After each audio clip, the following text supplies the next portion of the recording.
Terjadi pembunuhan sadis di Lampung. Dua pelaku marah karena korban sering panggil mereka dengan nama orang tuanya. Hah? Kok bisa sih ini terjadi? Emangnya dia nggak tahu ya cara mengelola emosi gimana? Yuk kita belajar cara mengelola emosi yang benar dalam Islam. Assalamualaikum warahmatullahi wabarakatuh. Hai, nama aku Ananda Reisita dari mahasiswa psikologi Universitas Muhammadiyah Profesor Dr. Hamka. Aku mau nih maparin materi tentang pentingnya mengendalikan amarah sama kalian semua, supaya kejadian atau berita yang udah aku bacain tadi di awal itu nggak terjadi ya kalau kita semua. Semoga kita selalu dilindungi sama Allah Subhanahu wa Ta'ala. Serem gak sih berita yang tadi aku bacain? Kejadian pembunuhan di Lampung, pelakunya 2 orang membunuh teman mainnya yang juga berusia ya paling 16-17 tahun karena marah. Dia marah karena sering dipanggil dengan nama orang tuanya. Gimana sih sebenarnya cara kita mengelola emosi yang benar supaya kita nggak jadi pelaku ataupun kita terhindar dari kejadian itu? Yuk sama-sama simak materi aku ya. Nah, di dalam kehidupan kita itu kan pasti ada positif, negatif, ada senang, ada sedih, ada marah, ada kesel, kecewa, takut. Itu emosi yang wajar emang yang dimiliki sama manusia. Kita pasti pernah mengalami kejadian yang bikin senang, yang bikin bahagia. Misalnya kita mendapat hadiah, nilai kita bagus, kita dipuji sama dosen, terus kita mendapatkan apa yang kita pengenin dari dulu. Terus juga ada nih kejadian yang gak enak bagi hati kita, contohnya diputusin pacar, kehilangan teman, uang jajan dipotong, dimarahi orang tua. Pasti kita mempunyai cara masing-masing dong buat mengekspresikan atau menyikapi hal tersebut. Ada yang menyikapinya dengan sabar, ikhlas, pasrah, ya udahlah ya mau gimana lagi. Ada juga yang menyikapinya dengan menyelesaikan masalah itu dengan pelan-pelan, mencoba dengan memikir dengan kepala dingin. Terus ada juga nih yang sampai terpancing emosinya kemudian marah-marah. Padahal di Al-Quran secara tegas dan terang-terangan menyerukan umat Islam untuk menahan amarahnya. Al-Quran juga menyerukan umat Islam untuk memaafkan kesalahan orang lain. Hal ini semata-mata untuk kebaikan umat Islam itu sendiri. Dalam Quran, surat Ali Imran ayat 133-134 berbunyi, "Dan segeralah kamu kepada ampunan dari Tuhanmu dan kepada surga yang seluasnya seluas langit dan bumi yang disediakan untuk orang-orang yang bertakwa, yaitu orang-orang yang menafkahkan hartanya di waktu lapang maupun sempit, dan orang-orang yang menahan amarahnya serta memaafkan kesalahan orang lain. Allah menyukai orang-orang yang berbuat kebajikan." Dari ayat tersebut bisa disimpulkan ada 2 orang yang dikatakan bertakwa, yaitu yang pertama orang yang menafkahi nafkahnya, yang kedua orang yang menahan emosinya atau menahan amarahnya. Nah, berarti Allah tuh suka sama orang yang menahan amarahnya. Maka dari itu kita harus bisa menahan amarahnya. Dengan cara apa? Ayat ini menjelaskan bahwa kita harus memaafkan orang lain untuk menahan amarah kita, supaya amarah kita tuh nggak bergejolak. Bisa jadi kesalahan orang lain lah yang menjadi amarah nih buat si orangnya. Dalam hadis yang diriwayatkan oleh Ibnu Battal mengatakan bahwa mengontrol emosi diri sendiri itu lebih berat daripada mengontrol emosi. Menurut sebagian ulama, Allah membuat marah dari api. Apabila orang tersulut emosinya, api kemarahan akan membara. Api tersebut meletup hingga darah yang di mata dan di muka menjadi tampak merah. Kulit luar akan menampakkan apa yang ada di belakangnya. Tidak bisa dibohongi, jika ada yang marah, kulitnya akan diceritakan hal tersebut dengan sendirinya. Pasti kita pernah dengar dong, atau pernah lihat orang yang marah yang sampai telinganya merah atau mukanya merah gitu karena saking marahnya, sampai api kemarahan itu membara, jadi darahnya tuh kelihatan gitu di muka sama atau di matanya. Terus kita juga pasti pernah mendengar orang yang marah nadanya tinggi-tinggi, ngucapnya ngebentak-bentak, benar-benar melampiaskan amarahnya dengan suara, dengan dengan kata-kata, itu pasti uratnya kelihatan di lehernya tuh. Nah, itu yang disebut sama cerita tadi. Apabila orang yang sedang emosi tersebut bisa menahan emosinya hingga meletup, dapat diredamkan, meletup lagi, diredamkan lagi, yang akan terjadi adalah kulitnya akan berubah dari kuning ke merah dan bolak-balik seperti itu, kuning merah kuning merah kuning merah. Jadinya kulit menjadi tampak pucat. Hal ini baru batas keburukan yang tampak lahiriah. Efek marah pada jiwa seseorang adalah bisa menimbulkan kedengkian di dalam sanubari, rasa iri dalam hati, menyimpan perasaan buruk atas fenomena yang kejadian tidak sesuai dengan harapannya, dendam, terus iri dengki. Nah, kemarahan juga bisa nih jadi penyebab terjadi suatu kejadian. Kayak tadi, terjadinya kasus pembunuhan di Lampung tadi, itu kan disebabkan karena marah. Ada juga misalnya kasus penganiayaan kepada anak, itu kan disebabkan karena kemarahan ibunya atau ayahnya.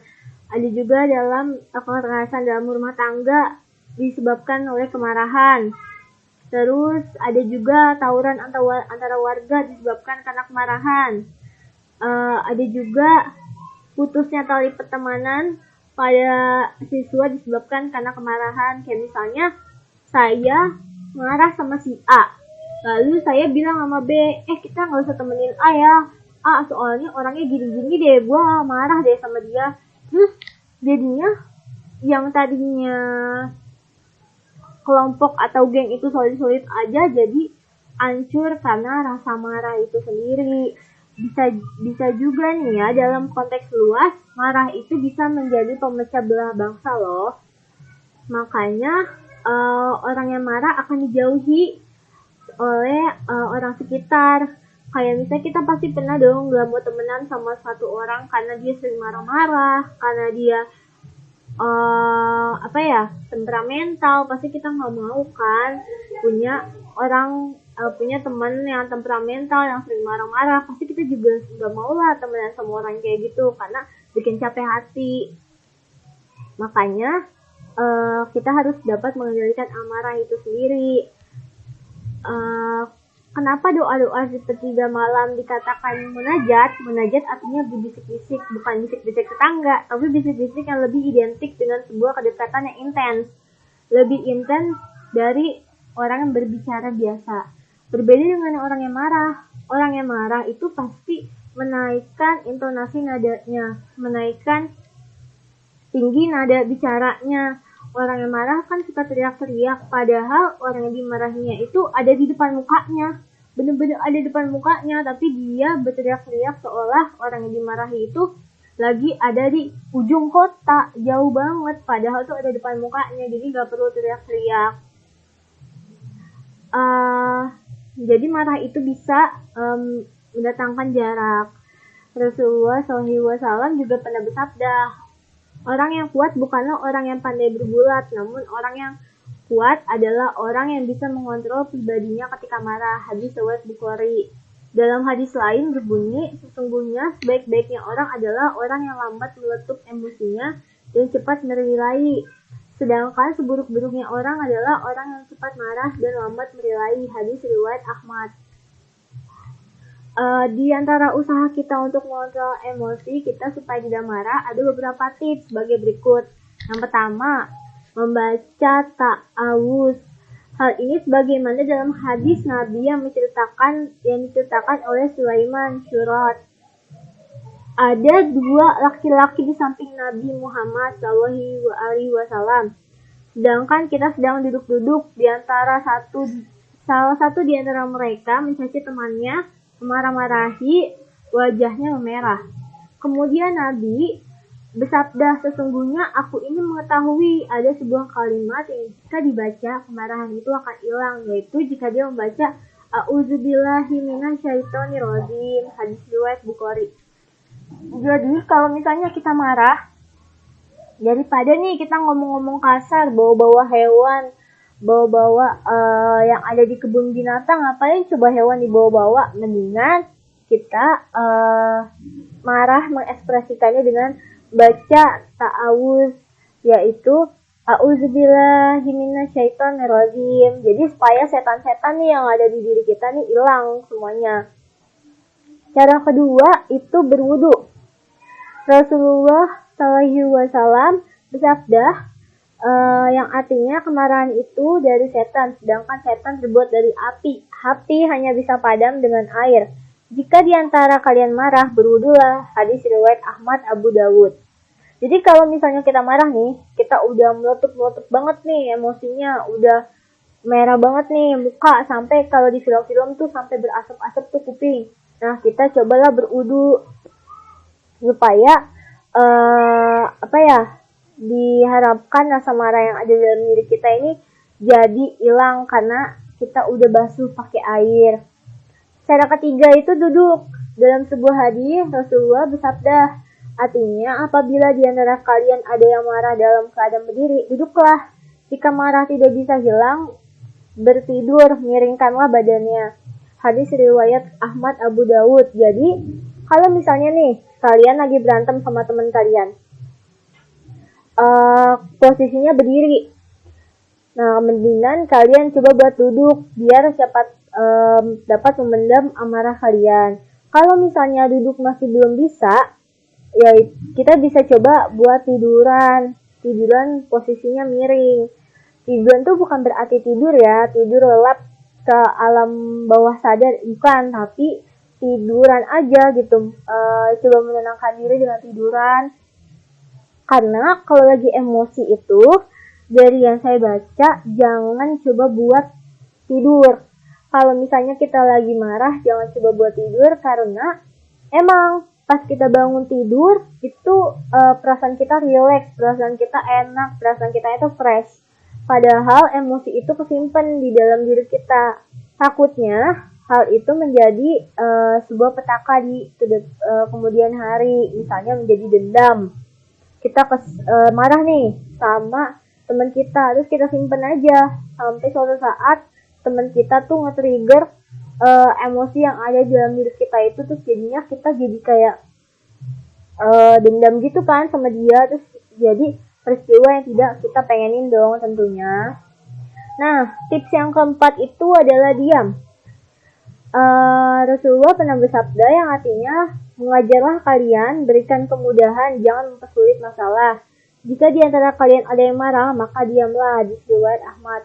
Jadi ya, dibandingkan ngomong yang enggak, ngomong hal yang nanti kita bakal sesali pas kita udah enggak marah, ngomong hal yang merugikan kita di kemudian hari, mendingan kita coba buat diam, memendam amarahnya, coba buat dingin kepala dulu, baru nanti selesaiin masalah dengan kepala dingin. Yang kelima itu ada bersujud, yang artinya sholat sunnah minimal 2 rakaat. Dalam sebuah hadis yang artinya, ingatlah, sesungguhnya marah itu bara api dalam hati anak Adam. Tidakkah engkau melihat merahnya kedua mata dan tegangnya urat darah di leher? Barang siapa yang mendapati hal tersebut, hendaklah ia menempelkan pipinya ke tanah atau sujud. Hadis riwayat Tirmizi. Jadi kalau misalnya kita marah, tadi kan tipsnya tuh udah ada berwudu ya. Nah, dibandingkan kita wudu doang nih, ini sekali aja kita sholat sunnah. Itu kan selain kita mencoba buat memadamkan amarah, juga kita jadi mendapatkan pahala. Dalam psikologi kita juga diajarkan untuk mengendalikan amarah itu dengan cara misalnya mengalihkan hal tersebut, mencoba mengalihkan dulu, misalnya mendengarkan musik, menonton film, nonton YouTube yang membuat kita senang. Jadi misalnya kita udah relax, misalnya kita udah dingin kepalanya, kita coba buat menyelesaikan masalahnya. Bisa juga dengan teknik pernapasan. Jadi kita tarik napas dalam-dalam, terus coba buat tahan, terus keluarin pelan-pelan. Jadi supaya badan kita nih rileks, otot-otot tuh jadi nggak tegang, jadi amarahnya itu bisa hilang. Kita perlu ingat, beginilah hidup di dunia, nggak selalu senang, nggak selalu sesuai dengan apa yang kita pengenin, nggak selalu sesuai dengan ekspektasi. Keadaan akan sesuai dengan keinginan, perlu sedikit menunggu. Saat di surga, kewajiban kita di dunia ini berusaha sekuat tenaga untuk menjadi orang-orang yang bertakwa. Orang-orang yang bertakwa dicirikan dalam Al-Quran sebagai berikut. Yang tadi ada surat Ali Imran, yaitu orang yang menafkahkan hartanya dan orang-orang yang dapat menahan amarahnya dan memaafkan kesalahan orang lain. Maka dari itu, sebaiknya kita mengontrol amarah kita supaya kita dikategorikan sebagai orang-orang yang bertakwa, supaya juga kita terhindar dari kesalahan-kesalahan yang bakal kita sesali nih di kemudian hari. Jadi jangan sampai kemarahan jadi bumerang buat kita di kedepannya ya teman-teman. Sekian materi saya, dakwah dari saya, kurang lebihnya mohon maaf. Semoga bermanfaat buat kalian semua dan buat saya juga. Wassalamualaikum warahmatullahi wabarakatuh.